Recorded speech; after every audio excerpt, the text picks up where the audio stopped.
And welcome back, guys, to the final round. My name is Jake, and today we're going to get into some boxing and MMA news. I'm not sure. Probably sort from ESPN. Oh, okay, whatever. I don't care. I thought it was a what? What's with the NFL and finding everybody? It's ridiculous. Roger Goodell needs to get whacked. That's for sure. So let's get right into it, guys. Bunch of stuff to go over. Obviously, UFC 320. Me and Isaiah have covered that intensely. But let's just go to some upcoming news. Um, Obviously, just want to quickly announce some boxing fights coming up. It's been announced that Pitbull Cruz will take on Lamont Roach Jr. In an upcoming fight in December. I don't know if it's going to be at 35 or 140. We'll see. It probably is. I just don't have it in front of me right now. But there's a bunch of fights. Those fights got announced. UFC fights. There's a big rumor that Justin Gaethje is going to be taking on Ilya Topuria in the first pay per view of the kind of UFC Paramount, whole conglomerate, organization type thing. You know what I mean. The first fight on the Paramount Network or CBS or whatever. Um, which means it could be Paddy Pimblett versus Max Holloway. Isaiah's kind of been he's been kind of grinding me about that, and I'm not grinding, but kind of grinding my gears and saying, "Come on, man, come on," and it's sort of growing on me.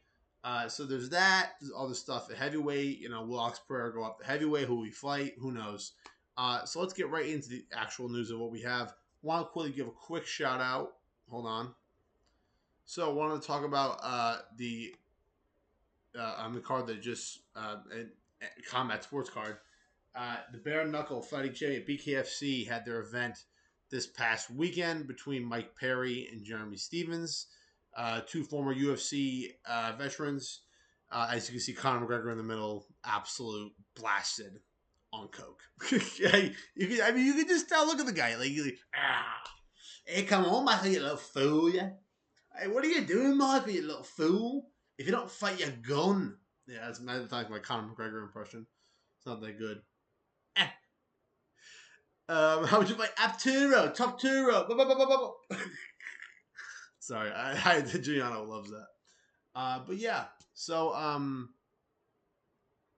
going on? Sorry, guys. What the hell? Hold on, pausing. Okay, we're back. I don't know what's going on. Everything's not working today. So that was a pretty good BKFC card. Let's go over some former, doing some good fights. Michael Triziano, former UFC guy, he got a big win. Jeff Lentz, he got I don't know if he's a UFC guy, but just his fight with Elijah Harris was pretty badass. Good fight. Quentin Gaskin had a good knockout. Former UFC guy Carl Robertson, he got destroyed by Olawale Bang Bang Bose, can't say his name. And then former bantamweight contender Jimmy Rivera, he defeated Timmy Mason by TKO. It was a good fight. Both guys got dropped. It was a pretty good fight. And then for the Queen of Violence at the bantamweight division, Christine Ferreira, who has some pretty good sound bites at the BKFC pressers, defeated Jessica Borga by TKO of round four. And then in the main event, the King of Violence, Mike Perry, defended his uh, Mike Perry defended his 175-pound title against Jeremy Little Heathen Stevens. Um, I think that was his. I don't know if he was already champion, but he defeated Eddie Alvarez for the same title. So, but Mike Perry won the belt against Jeremy Stevens. It was a war like usual. It was a good fight, but actually, he beat the shit out of Jeremy. Jeremy Stevens got his ass beat. Um, and Mike Perry and Connor had some words afterwards, and I'm gonna I'm gonna make a video just about Mike Perry about how he fits BKFC more than anybody alive, and that's why Mike Perry is gonna go down as one of the most as in this era of social media. He keeps doing what he's doing. He keeps getting these crazy highlights where he looks like he's dead and still fighting. People are gonna be like, man, this guy was a freaking warrior, man, and he'll be remembered as that, which is awesome. So yeah, So going to boxing, we're going to go over quickly the if I can find the freaking card here. I don't know what. So I'm gonna look up Nate Collins, Nathaniel Collins. I'm sorry, I should have done this before. Well, I had it up, but BoxRec deleted it. So typical BoxRec. So here we go. So we have here a fight between Nate Collins and Cristobal Lorente. This was a pretty important fight at the featherweight division. It was for obviously the WBC silver featherweight title, which was Nate Collins. He won that when he defeated Liam McGregor back in May, a fourth round TKO. And of course, Chris Lorente himself 20-0 with 2 draws. Uh, you had Nate Collins coming in 7-0. Sorry, not 7-0, 17-0. And a good record. And both guys were. It was a good fight. It was a good solid fight. Both guys were 29. Both guys fought really well. It was a good solid fight. Lorente's European title, as you can see, that's the blue one he's holding. It was a good solid fight. Both guys fought good, as you can probably tell from the picture. Um, this was taken after the fight, so it only lead you to one conclusion. Fight was pretty good, solid fight. Nate Collins was great early. I mean, like, I'm surprised that Lorente doesn't have more damage on his face. How much shots he took. I mean, Nate Collins has never been accused of a power puncher, but it was a really good fight. It was a good fight. And Cristobal just came back in the later rounds. It was great, and we had a sort of controversial decision. It was a draw, and it was a split draw, so which means it was more likely a fixed decision. So very unfortunate. Both guys keep their titles. Who knows what the rematch? The fight was close, and scoring in a draw is pretty good. Looking back on it, I thought that Nate Collins had more. I think that he had more than likely done enough to win. I thought that my card he won 150, 113. When I watched the fight and scored it, one judge gave it 150, 113 for Cristobal. To be honest, if you're gonna go that way, I'm fine. Just swap the 2 rounds, because the 2 rounds that I gave were rounds 6 and 8. I gave us Collins, where I think 6 and 8 were scored by the judges scored 150, 113 for Lorente. He scored both of those rounds for Cristobal. The judges scored at 150, 114. Antonio Marogna. He scored around 3 for Lorente, which he definitely lost. He gave him rounds 2, 3, 7, 8, 9, and then gave him 10 and 12, which is just really weird. I mean, round 10 was around the Cristobal definitely won, but I mean, it was a good fight. I thought Nate Collins did enough to win, but it was a good fight. Both guys fought great, and in that spirit, a draw is okay. It's the scorecards that led to the draw, and the fact that it was a split draw.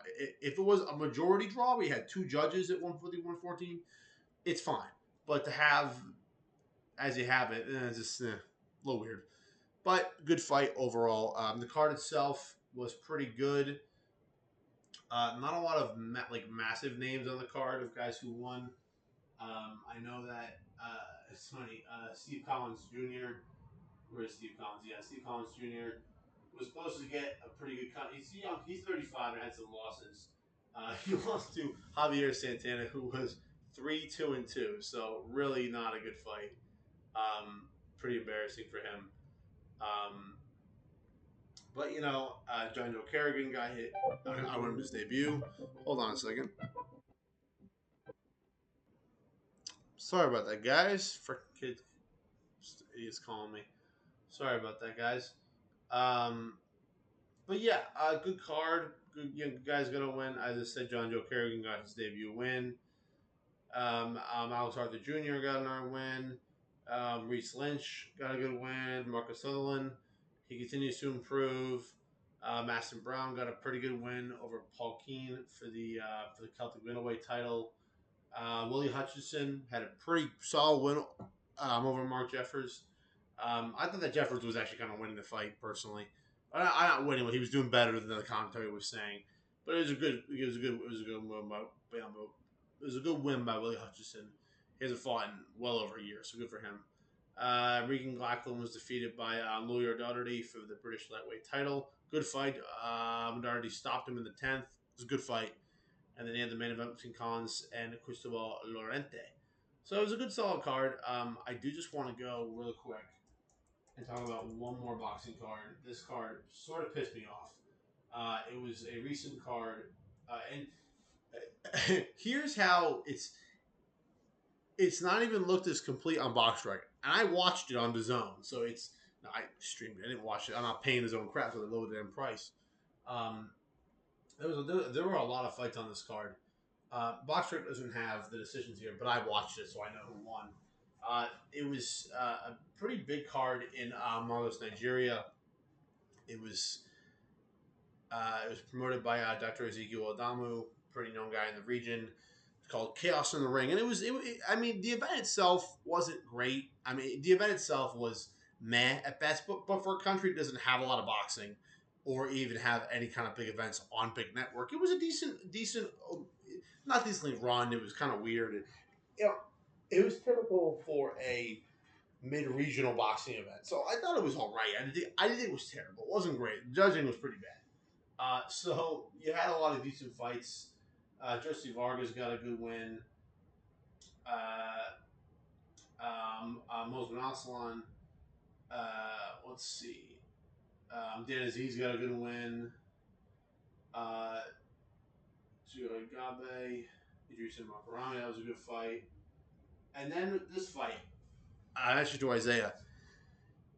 Mazuma Mohammed. 6-2-1, not a great fighter. Took on Ruben Torres 7-0. Azuma Muhammad, 6-2-1, won every minute of this fight. He was the aggressor. Torres landed good shots in the back foot, but it's bullshit. And they scored the fight 5-1. It was a 6-round fight. They scored it 5-1 for Ruben Torres. Ridiculous. That was a fix. Even though Torres is not even front. I think Muhammad's from Ghana. Yeah, he's from Ghana, so he's next door. I guess Nigerians hate the Ghanans. I guess they hate them, apparently. Um, let's see. Abdul Khan defeated the under Tony Mabula. Manuel Diaz, good, good young heavyweight, got a win over Midris Afini, who's mediocre guy. Abbas Adebayo, a good fight against Hafini Nishia. There are promising guys on this, but a lot of the Nigerian fighters were kind of just like sort of tomato cans from, it seemed like they went into the bars and saloons of Lagos and just picked up a bunch of club fighters. So, but it was still decent. Okay, Samuel Taki and Faju, I can't say the guy's name. They fought whatever. And in the main event, it was Brandon Glanton versus Marcus Brown. Marcus Brown, former champion at 175. Brandon Glanton, at cruiserweight, good fight. Marcus Brown was fighting pretty well. Glanton came on late, and after I think round 8 or 9, Marcus Brown quit on a stool. So I just wanted to give this card a little shout out with its good stuff and its really bad stuff. It wasn't a great card, but I just wanted to talk about it because I wouldn't have brought it up, or I would have mentioned offhand just the card if not for the Azuma Muhammad robbery. I'm gonna make sure I follow poor Azuma Muhammad. He's not even like that good of a fighter. I mean, his career record is 6-2-1 going in this fight. He hadn't fought anybody good. He hadn't, his entire career was in Ghana, and but dude, I was watching him. He was I don't think he'd. Listen to me. I don't think he'd ever go and win a world title or anything. I don't think he'd do anything like that. But the guy could have been at best a solid level, a solid, a solid journeyman. I think the poor guy got robbed for no reason. It was just annoying, man. And I watched Ruben Torres fight. This guy sucks. I mean, he's terrible. I mean, this guy's awful. I mean, I don't know who he's beating. He's an absolute terrible fighter, and I hope he loses his next fight. So, yeah. All right, and now we have Conor McGregor. Now, everyone has said, just want to clarify some news here. Conor McGregor has been rumored to be on the UFC White House card next July. Everyone probably saw the ESPN post that he is now accepted his 18-month suspension for missing some doping tests. Let me clarify what that is.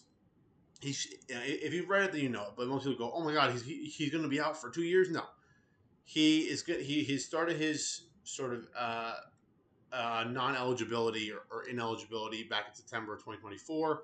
It ends in March of 2026. What happened was McGregor accepted it, which means that if he hadn't, when it got to March 2026, they would have almost sort of renewed the suspension, and it would have served another 18-month suspension. So he had to accept it. It's a whole document thing. I've heard of it before. He's now accepted it, so which means that he will be able to get back in the pool after March 2020 in 2026 in March. So who knows? Just wanted to clarify for fans who are probably like, "What happened with Connor?" Just wanted to get it out there real quick. So that's gonna do it, guys, for all the MMA boxing news so far. If I have anything else, I'll bring it up. We got stuff you see Malima. Dave Allen, the White Rhino, is back. Boxing, MMA, UFC Rio. Isaiah, just go watch this video about that stuff. Uh, and we got the Contender Series in about 5 minutes. Isaiah's mad at me because I'm probably late. All right, that's gonna do it, guys. My name is Jake. Thanks for watching, and remember, the greatest fighters leave it all in the final round. See ya.